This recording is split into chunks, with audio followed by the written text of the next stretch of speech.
Денеска на езерото Градче започнува вториот риболовен турнир во лов на краб кој го организира риболовното здружение Кочански рибар. Екипите ќе ловат исклучиво на популарниот мамец бојла, за чија изработка секој рибар си има своја тајна.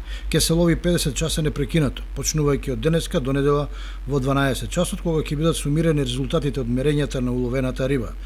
Турнирот ќе заврши со заедничко дружење на членовите на риболовните екипи, при што ќе бидат прогласени најдобрите кои ќе добијат признанија и награди. Инаку на турнирот учествуваат само 8 екипи, 4 од Скопје, 3 ќе го представуваат домаќин од Кочани и една од Куманово. Председателот на Сдруженијето Димитар Димитров во телефонски разговор за телевизија Кочани истакна дека поради познатата ситуација со ковид вирусот имало многу откажувања за учество на турнирот.